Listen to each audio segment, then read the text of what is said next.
আমি আজকে আসছি ঢাকা জেলা নবাবগঞ্জ উপজেলায় বারোয়াখালীর পাশেই শিকেরেপাড়া ইউনিয়নে সাহেব বাড়ি জমিদার বাড়িতে। আমি আমার পাশে এক মুরব্বী আছে, কাকা লাগেন, তার কাছ থেকে জানতে পারলাম যে এই জমিদার বাড়ির যে জমিদার সাহেব ছিলেন তার নাম ওমেদ মিয়া সাহেব। তারা তো এই দেশে আর নাই কেউ, তাই না? হ্যাঁ, তারা হয়তো বা এই দেশে আর নাই, কিন্তু তাদের যে বাড়িঘরগুলো ছিল পুরাতন ভবন, সেই ব্রিটিশ আমলের তৈরি, এগুলা যদি নাকি রক্ষণাবেক্ষণ করে চতুর্দিকে বাউন্ডারি করে রাখা হয় সরকারের পক্ষ থেকে, তাহলে এটা একটা পর্যটন নগরী হিসাবে পরিচিত হবে। এখানে অনেক লোকজন ঘুরতে আসবে। আমাদের বাংলাদেশে অনেক জমিদার বাড়ি আছে, কোনো জমিদার বাড়িগুলো আসলে এভাবে সরকারের পক্ষ থেকে মেরামত বা রক্ষণাবেক্ষণ করা হয় না। আমার মনে হয় যদি এটা রক্ষণাবেক্ষণ করা হয় তাহলে এখানে অনেক লোকজনই ঘুরতে আসবে। এখন আমি আপনাদেরকে এই পুরো বাড়িটা ঘুরে দেখাবো, জমিদার বাড়িটা। আমার সাথেই থাকুন। আরও যারা নতুন নতুন ভিডিও পেতে চান, আমাদের এই ফেসবুক পেজটা আপনারা সবাই লাইক, কমেন্ট, শেয়ার করবেন এবং ফলো দিয়ে রাখবেন। ধন্যবাদ সবাইকে। আমি এখন আপনাদেরকে পুরো বাড়িটা দেখাবো। আমার সাথে সফরসঙ্গী হিসেবে উপস্থিত আছেন সালমান ভাই, আমার সহকর্মী, প্রিয় সহযোদ্ধা।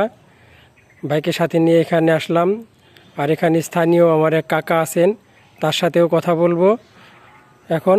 সে কাকা, বাসার জমিদার সাহেবের নাম কি? ওমেদ মিয়া সাহেব। ওমেদ মিয়া সাহেব। তারা কয় ভাই ছিলেন জানেন আপনি? উনি একাই আসলো আর কি, আর তার ছেলে আসলো একটা ঢাকা থাকতো, খোকা মিয়া সাহেব। হ্যাঁ, এখন উনিও মারা গেছে। ও, তার ছেলেরা কি দেশে আর কেউ আছে? মানে নাতি পুতি আছে কিনা আমরা সঠিক কইই পারব না, এটা ঢাকা থেকে আসেই না। তাই? আচ্ছা, আপনারা কি ছোটবেলায় দেখছেন যখন, তখন কেউ ছিল? আপনারা যখন ছোট ছিলেন এই বাড়িতে তখন তো মানুষ থাকতো, তখন থাকতো? হ্যাঁ। আর কি জমিদার সাহেবের অত দূর আমাকে মনে নাই।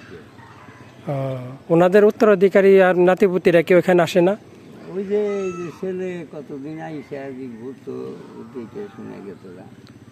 আচ্ছা আচ্ছা, এখন আর কেউ আসে না? না, এখন তাও বলতে পারবো না, ধরেন আমাকে তো সেইটা আবার আশা পড়ে কম। যাক, ধন্যবাদ মুরব্বীকে। এখন আমি বাড়িটা পুরো দেখব।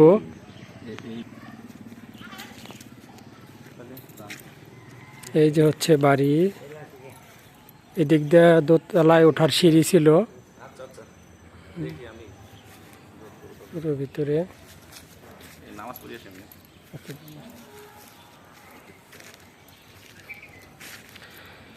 এই যে বাড়িটা উপরের অংশ ভেঙে গিয়েছে, অনেক পুরাতন বাড়ি, কয়েকশো বছর আগের।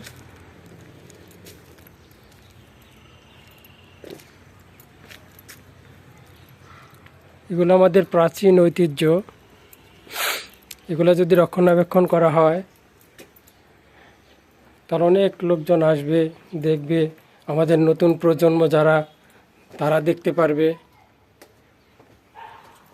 এই যেখানে একটা রুম, এটা বারান্দা, এ পাশে একটা রুম, আবার পাশেও একটা প্রাচীর দেওয়া আছে, বাড়ির বাউন্ডারি।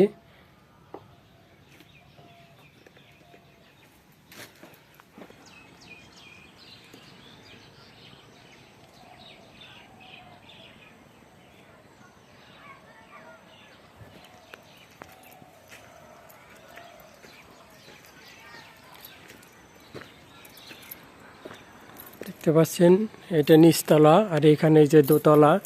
দোতলা উপরেও অনেকগুলো রুম আছে, কিন্তু উঠতে অনেক কষ্ট। ওঠার সিঁড়িটা ওই পাশে ভেঙে গিয়েছে।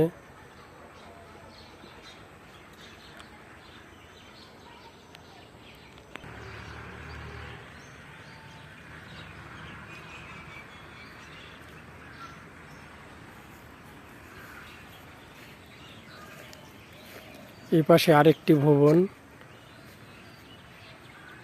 দেখা যাচ্ছে, এটা দোতলা ভবন ছিল।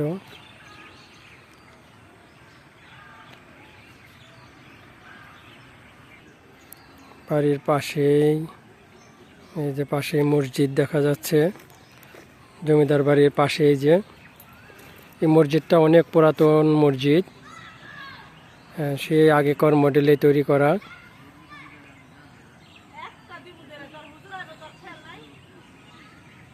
সামনে বিশাল মাঠ,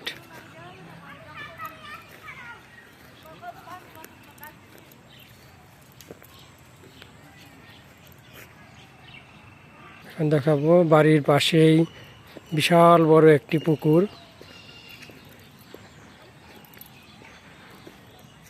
প্রত্যেক জমিদার বাড়িরই বিশেষ আকর্ষণ হলো পুকুর।